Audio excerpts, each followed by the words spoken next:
Hey all the students, finally CAT is around the corner and this video it's the final piece of advice to all the students and ये जो final piece of advice हम share करेंगे बहुत अच्छी तरह से सुनना because हर साल हम ऐसे बहुत सारे बच्चों को देखते हैं जो कुछ common mistakes commit करते हैं और इस एक वीडियो में स्टूडेंट्स जितनी एडवाइस हम देंगे उस पर चलें, बातों का ध्यान रखें तो 100% आपका कैट बहुत अच्छा होगा।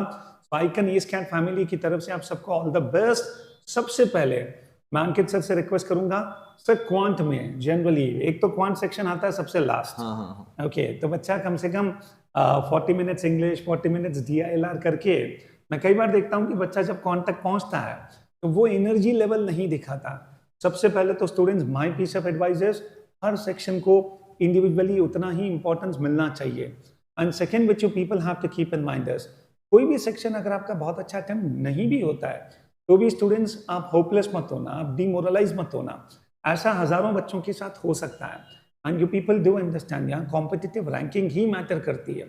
तो कभी कभी अगर DILR सेक्शन हमारा बहुत अच्छा नहीं भी हो पाया तो भी स्टूडेंट्स आप क्वांट में पूरी एनर्जी जरूर डालें। तो सर, क्वांट में कैसे फाइनली बच्चे स्कोर हाई करें? yes. तो सबसे पहले सभी स्टूडेंट्स को बेस्ट ऑफ लक। आप बहुत कुछ पढ़ चुके होंगे और बहुत कुछ रिवीजन आप कर चुके हैं। अब नया कुछ भी लास्ट के 2 दिन में कुछ नया कुछ फॉर्मूला याद करने की जरूरत नहीं है। जो पढ़ लिया आपने उसे रिवाइज कर लें पूरा।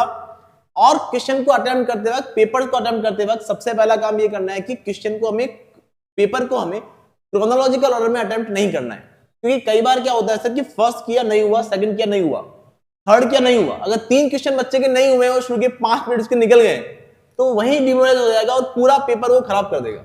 इससे अच्छा ये है सर, यू मीन टू से सर हमें सिर्फ सिलेक्शन पे फोकस नहीं करना है बट हमें बिगिनिंग वाले जो क्वेश्चंस अपन सेलेक्ट करते हैं that is very very important. बिल्कुल सर, कॉन्फिडेंस। बिल्कुल सर ना। तो हमें क्या करना है उसके लिए, सबसे पहले स्टार्टिंग के 2-3 मिनट में क्विकली गो थ्रू कर लेंगे 22 क्वेश्चंस को और वहां हमें पता पड़ जाएगा कि हर स्लॉट में 3-4 क्वेश्चन तो इजी होते हैं सर। तो बच्चे ने अगर मार्क कर लिए वो 3-4 क्वेश्चन और शुरू के 2 या 3 मिनट में भी वो एक क्वेश्चन तो लगा ही लेगा आराम से कि भाई ये क्वेश्चन तो बहुत इजी है, परसेंटेज है, रेशियो है, बहुत बेसिक सा क्वेश्चन है। और स्टार्टिंग के 5-6 मिनट में अगर आप वो 3-4 क्वेश्चन हिट कर पाए और वो कर लिया आपने तो बिलीव मी गाइस, आप बहुत बड़े क्राउड को बीट कर चुके हैं। स्टार्टिंग के 6-7 मिनट में अगर आप 4 क्वेश्चन करके बैठ गए तो उनको 99 परसेंटाइल लाने के लिए अगले पूरे जो 35 मिनट या आपका टाइम बचा है 33 और 34 मिनट, वहां आपको अब 7-8 क्वेश्चन ही और करने हैं। अगर आप 5 क्वेश्चन या 4 क्वेश्चन कर चुके हैं। बट सर एक और एडवाइस आप जरूर दें। फॉर एग्जांपल कई बार बच्चों को लगता है ये 2 ऑप्शंस तो आंसर नहीं होंगे बट ये जो बचे हुए 2 हैं, बिल्कुल सर, वो तो बिल्कुल करना चाहिए नहीं करना चाहिए। बिल्कुल आपको अटेम्प्ट करना है, उस क्वेश्चन को करना चाहिए। आपको ये रिस्क आपको लेना पड़ेगा। कंपटीशन एग्जाम में लक काफी बड़ा फैक्टर होता है सर, इसको हम नकार नहीं सकते कि हार्डवर्क ही सब कुछ है। कहीं ना कहीं लक आपका मैटर करता है स्टूडेंट्स, और आपको ऐसे क्वेश्चंस को अटेम्प्ट करना चाहिए जहां आप 2 ऑप्शन से बिल्कुल श्योर है कि ये तो आंसर नहीं है, 2 में से एक आपको चूज करना है, तो आपको जाना चाहिए उस क्वेश्चन के लिए। इसके अलावा स्टूडेंट्स किसी क्वेश्चन को आप ईगो पे ना ले लें कि मैं तो बहुत कुछ पढ़ के आया हूं, मैंने अलजेब्रा पूरा खत्म कर दिया है, अलजेब्रा मुझसे अच्छा तो पूरी क्लास में किसी को नहीं आता था, लेकिन ये क्वेश्चन मुझसे नहीं हो पा रहा, फंक्शन का रेंज और डोमेन नहीं निकल पा रहा है ना। तो वहां आप परेशान ना हो स्टूडेंट्स, क्वेश्चन को लीव कर दें। उस क्वेश्चन के चक्कर में 2 बेसिक से क्वेश्चन आप लीव कर देंगे और वो आपका वही चीज आपका डिसाइड करती है कि फाइनल आपका रैंक कैसा आना है, फाइनल आपका परसेंटाइल कितना आना है। And सारे students please ensure that last moment तक the paper has to be in your control. मैं कई बार स्टूडेंट्स को देखता हूँ पेपर देते हुए वो एक्चुअली होपलेस हो जाते हैं। उन्हें लगता है कि सर अब पेपर बहुत अच्छा नहीं हो रहा है, इतनी सारी मेहनत वेस्ट हो गई, let us leave it. But मैं हर साल ऐसे स्टूडेंट्स को देखता हूँ जब रिजल्ट आता है दे रियलाइज दैट कि सर जब मैंने पेपर यूं ही छोड़ दिया तो भी इतना अच्छा स्कोर है, तो मैं थोड़ा सा और कंट्रोल में रखता और अग्रेसिवली मैं काम करता तो पॉसिबली स्कोर बहुत अच्छा होता।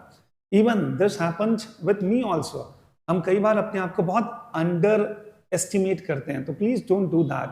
हम लोग जितना अपने आप को मानते हैं उससे बेटर हैं। आप इस कॉन्फिडेंस के साथ वहां जाओ और इतने महीनों की जो तैयारी आपने की हमारे साथ या जहां पर भी जिसके भी साथ आपने तैयारी की, उन सबको स्टूडेंट्स उस तैयारी का कॉन्फिडेंस लेकर जाओ, उस प्रिपरेशन के साथ जाओ and you people believe that yes cat you have done justice with the preparation and now exam में साइकोलॉजिकली अपने टेम्परामेंट को बहुत कूल रखना है, इजी गोइंग रखना है।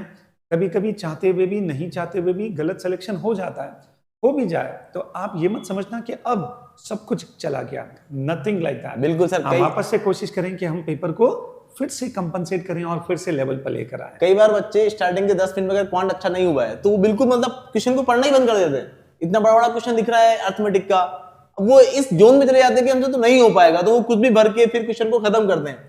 और सबसे ज्यादा दिक्कत आती है DILR के अंदर। अगर एक सेट ले लिया और स्टार्टिंग के 10 मिनट में एफर्ट डालने के बाद वो नहीं हो पाया तो बच्चे बिल्कुल उसको छोड़ देते हैं, होपलेस बन जाते DILR हैं। में ऑल द स्टूडेंट्स एक सबसे अच्छी चीज ये पीपल सी 20 क्वेश्चंस हैं, 4 सेट्स हैं, तो इन 4 sets what types of sets are there, इन चैप्टर्स के हैं, what is the level of the questions, कितने लेंथी सेट्स हैं, इसे एक बार ओवरव्यू करना बहुत मुश्किल नहीं होता।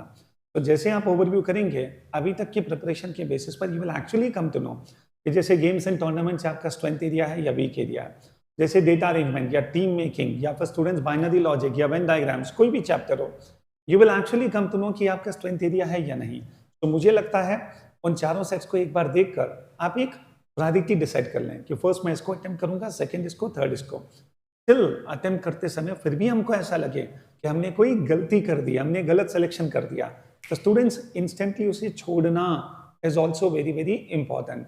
और फिर कहता हूँ DILR का सेक्शन अच्छा हो या बुरा हो, लेकिन उसके बेसिस पर मैथ्स अच्छा या बुरा नहीं होना चाहिए। And when I talk about English, all the students go with a set kind of mindset. अगर आपको लगता है कि रीडिंग कॉम्प्रिहेंशन स्ट्रेंथ एरिया है, you have to focus more on that, you may start with that. अगर लगता है कि जंबल पैराग्राफ या थीटा टाइप क्वेश्चंस को मुझे सबसे पहले खत्म करना है, go with that. What I mean to say is go with the strategy. आप पहले से प्लान कर लो कि आपकी स्ट्रैटेजी क्या होगी, बिकॉज कैट का जो पेपर है ना वो ऑलमोस्ट अब फिक्स हो चुका है, अंडरस्टैंड। अब इसमें कोई सरप्राइज नहीं है। जब हम स्टूडेंट्स होते थे तो इसमें बहुत सरप्राइजेस आते थे, नंबर ऑफ क्वेश्चंस भी हमको पता नहीं होते थे, एंड कई बार तो डिफरेंशियल मार्किंग भी आ जाता था। बट अब कैट का पैटर्न ऑलमोस्ट फिक्स है। We expect 66 questions, the same number, फिर भी अगर कुछ प्लस माइनस हो जाए तो बहुत ज़्यादा फर्क नहीं पड़ना चाहिए। तो गो विद द स्ट्रैटेजी कि मैं पहले क्या करूंगा, सेकंड क्या करूंगा, थर्ड क्या करूंगा। Plus at the same time अगर जैसा मैंने सोचा वैसा पेपर नहीं हो रहा है तो हमें कई बार रिएक्ट भी और रिस्पॉन्ड भी करना पड़ेगा पॉजिटिवली। ओके, सो स्टूडेंट्स अब ये पूरा गेम है आपकी साइकोलॉजी का, इजंट इट? यस सर, बिल्कुल सर। तो सारे स्टूडेंट्स आप तो बस ज्यादा सोचना बंद करो, overthinking sometimes hurts. Okay, and believe me, जो अच्छा होगा बुरा होगा, देखिए जैसा चाहेगा ऊपर वाला वैसा होगा। और इसी के साथ इसी तरह से मैं तो जनरली से जब भी जाता था पेपर देने, अच्छा बुरा जो होता, ओके, मैं हमेशा जिसको मैं मानता हूं उसके चरणों में रख देता था, जो होता एक्सेप्ट करता। गो with that, okay, don't do that कि मुझे बहुत अच्छा परफॉर्म करना है। इस एक्सपेक्टेशन के बर्डन को लेकर मत जाओ, रिलैक्स, एंजॉय द पेपर। वो 2 घंटे आपकी लाइफ में बार बार नहीं आने वाले हैं, तो enjoy the paper and you will see students आप बहुत अच्छा कर पाओगे। एंड हम सबके प्रेयर्स आपके साथ हैं। ओके, सो पूरी आइकन इस CAT family is with you people, we people are praying for your okay best performance in the CAT. We believe that वो दिन आपका दिन बने। ओके, ऐसी हमारी प्रार्थना है। So all the students, all the best from icon इस कैट फैमिली।